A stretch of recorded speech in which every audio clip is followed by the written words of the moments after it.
The train was late. Sitting huddled up, almost dozing, he soon forgot his surroundings and began to nod. Back in the hut, the trembling of the ground told of the approach of the train, and a low, distant rumble woke the boy, who sat up, rubbing the sleep from his eyes. Father, it's time to light the lamp, he mumbled, and then realizing that his father had been gone some time, he lay down again. But he was wide awake now, waiting for the train to pass, waiting for his father's returning footsteps.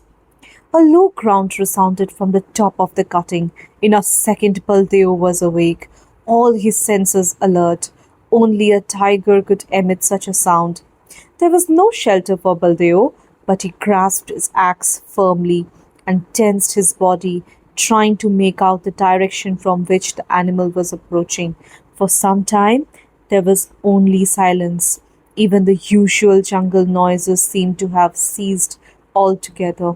Then a thump and the rattle of small stones announced that the tiger had sprung into the cutting. Baldeo, listening as he had never listened before, wondered if it was making for the tunnel or the opposite direction, in the direction of the hut in which Thembu would be lying unprotected. He did not have to wonder for long. Before a minute had passed, he made out the huge body of the tiger trotting steadily towards him. Its eyes shone a brilliant green in the light from the signal lamp. Flight was useless, for in the dark the tiger would be more sure-footed than Baldeo and would soon be upon him from behind. Baldeo stood with his back to the signal post, motionless, staring at the great brute moving rapidly towards him. The tiger, used to the ways of men, for it had been preying on them for years, came on fearlessly, and with a quick run and a snarl, struck out its right paw, expecting to bowl over this puny man who dared stand in the way. Baldeo, however, was ready. With a marvelously agile leap, he avoided the paw and brought his axe down on the animal's shoulder. The tiger gave a roar and attempted to close in. Again, Baldeo drove his axe, which caught the tiger on the shoulder, almost severing the leg. To make matters worse, the axe remained stuck in the bone, and Baldeo was left without a weapon. The tiger, roaring with pain, now sprang upon Baldeo, bringing him down and then tearing at his broken body. It was all over in a sharp few minutes. Baldeo was conscious only of a searing pain down his back, and then there was blackness, and the night closed in on him forever. The tiger drew off and sat down, licking his wounded leg, roaring every now and then with agony. He did not notice the faint rumble that shook the earth, followed by the distant puffing of an engine steadily climbing. The overland mail was approaching. Through the trees beyond the cutting, as the train advanced, the glow of the furnace could be seen, and showers of sparks felt like Diwali lights over the forest. As the train entered the cutting, the engine whistled once, loud and piercingly. The tiger raised his head, then slowly got to his feet. He found himself trapped like the man. Flight along the cutting was impossible.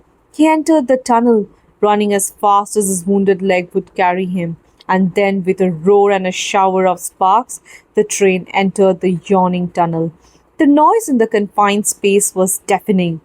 But when the train came out into the open on the other side, silence returned once more to the forest and the tunnel. At the next station, the driver slowed down and stopped his train to water the engine. He got down to stretch his legs and decided to examine the headlamps. He received the surprise of his life, for just above the cowcatcher lay the major portion of the tiger, cut in half by the engine. There was considerable excitement and conjecture at the station, but back at the cutting, there was no sound except for the sobs of the boy as he sat beside the body of his father. He sat there a long time, unafraid of the darkness, guarding the body from jackals and hyenas. until the first faint light of dawn brought with it the arrival of the relief watchman. Tembu and his sister and mother were plunged in grief for 2 whole days, but life had to go on, and a living had to be made, and all the responsibility now fell on Tembu. 3 nights later, he was at the cutting, lighting the signal lamp for the overland mail. He sat down in the darkness to wait for the train and sang softly to himself. There was nothing to be afraid of. His father had killed the tiger. The forest gods were pleased, and besides, he had the axe with him, his father's axe, and he now knew how to use it.